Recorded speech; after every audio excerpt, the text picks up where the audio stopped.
क्यों माता काली ने भगवान शिव के ऊपर अपना ही पैर रख दिया? जानबूझ के रख दिया या फिर गलती से रख दिया? तो आइए इसकी असली कहानी बताता हूँ। प्राचीन काल में राक्षस रक्तबीज नाम का एक राक्षस था। उसको एक विशेष वरदान प्राप्त था। जब उसकी रक्त की बूंद गिरती तो उसके जैसा ही एक नया रक्तबीज जन्म ले लेता था। जब नए रक्तबीज का रक्त गिरता तो उसके भी और नए रक्तबीज जन्म ले लेते थे। ऐसे करके करके हजारों नहीं बल्कि सैकड़ों रक्तबीज हो चुके थे। अब उस राक्षस ने पृथ्वी पर इंसानों को ही नहीं बल्कि देवताओं को भी त्रस्त करके रखा था। अब उसे मारना बहुत ही कठिन हो गया था। तभी माँ दुर्गा ने अपने भयंकर क्रोध से एक शक्ति यानी कि माँ काली का जन्म लिया। जैसे ही माँ काली ने युद्ध शुरू किया तो वही हुआ जिसका सभी देवताओं को डर था और सैकड़ों नए रक्त बीज उत्पन्न हो गए। ये देखकर माँ काली का जो क्रोध था उससे 100 गुना ज्यादा बढ़ गया। अब माँ ने जैसे ही उस राक्षस पर त्रिशूल चलाया तो उसका सिर धड़ से अलग हो गया। तुरंत माँ ने अपनी जीभ को बहुत लंबा किया और रक्त बीज के रक्त को गिरने से पहले ही पी लिया। फिर ऐसे ही सभी रक्त बीज का वध करके उनका रक्त पीकर उनका क्रोध अब 100 गुना से 200 गुना बढ़ गया था।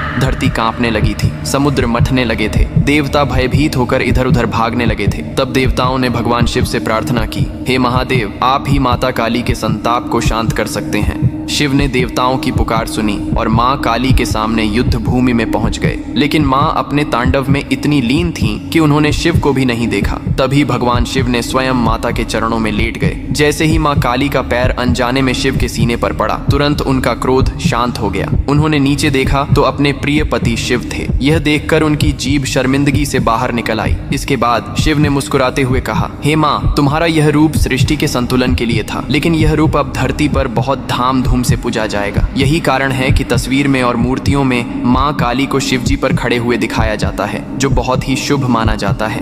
आप अपने घर में माता काली या भगवान शिव की पूजा करने के लिए ये मंदिर खरीद सकते हो, जो कि बहुत सुंदर और अच्छा लगता है।